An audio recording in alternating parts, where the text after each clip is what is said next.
Ini ilustrasi ya Ali ya. Apakah bila seseorang memanggil katakanlah X itu untuk memanggil Y yang kemudian saudara Y ya, saya sebutkan aja Y yang kemudian menjadi korban. Apakah seseorang yang memanggil X tersebut itu sudah terjadi meeting of mind? Ya kalau dari ilustrasi itu enggak ada meeting of mind-nya. Tidak terjadi ya? Karena hanya disuruh memanggil dan dia kemudian memanggil kan gitu. Ya, intinya seperti itu. Itu sudah terjadi, ada kehendak bersama seperti itu.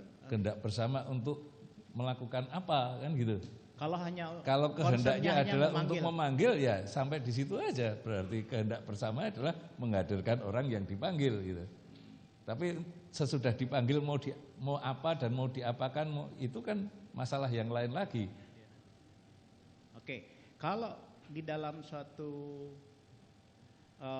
tempat kejadian pidana atau tempat peristiwa pidana, apabila seseorang sebelum terjadinya tindak pidana itu umpamanya melakukan satu tindakan seperti menutup pintu, menutup jendela, itu apakah itu dapat dihubungkan dengan sikap batin atau mens rea dari si yang melakukan menutup jendela itu? Bagaimana ahli seperti itu? Ya, memahami sikap batinnya itu kan ada pada diri niat si pelaku. Ya. Ketika pelaku melakukan satu perbuatan tertentu, menutup pintu, menutup jendela, menutup korden, itu sikap batinnya apa?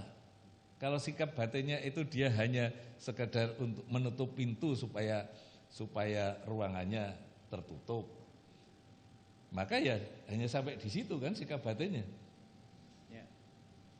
Tergantung apakah ada yang di luar itu kan menyangkut pembuktiannya yang lain mengenai sikap batinnya apa ketika menutup pintu gitu. Itulah yang harus dibuktikan, apakah menutup pintu itu ada kaitannya dengan perbuatan yang lain, itu kan sesuatu hal yang berbeda dengan sikap batin menutup pintu. Itu harus jelas seperti apa sikap batinnya.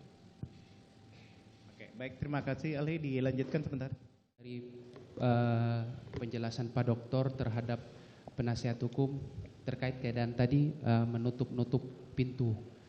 Ketika sikap batinnya hanya menutup pintu, berarti tidak ada masalah, tidak ada kesalahan di situ karena memang hanya menutup pintu. Kami setuju. Nah, sekarang saya membawanya ilustrasinya seperti ini Pak Doktor. Si A, si B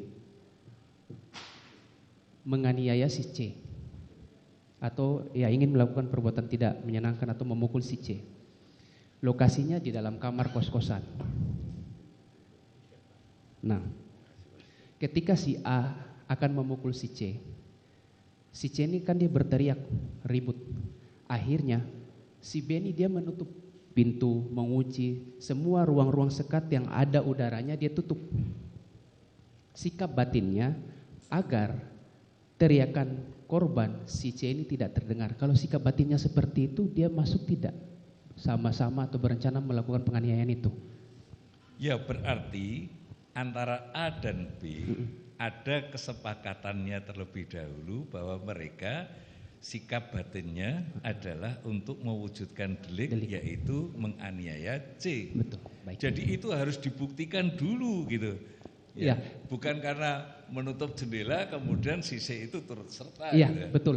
Jadi kan harus ada pembuktian dulu. Ketika menutup jendela itu dimaksudkan supaya si A menjadi ketika melakukan penganiayaan tidak didengar oleh orang lain. Kan gitu. Ternyata tergambar dalam proses pembuktian si B ini tujuan menutup pintu dan lain sebagainya supaya teriakan si C tidak terdengar. Berarti menurut ahli itu terbukti. Itu harus dibuktikan sikap maksudnya kalau itu sudah ketika melakukan itu. Ya, maksud itu saya masuk ke pembuktian. Maksud saya ketika itu sudah dapat dibuktikan dan muncul di persidangan, tujuan menutup pintu itu untuk menutup sehingga tidak terdengar jeritan-jeritan korban. Itu menurut ahli terbukti tidak? Pandangan ahli.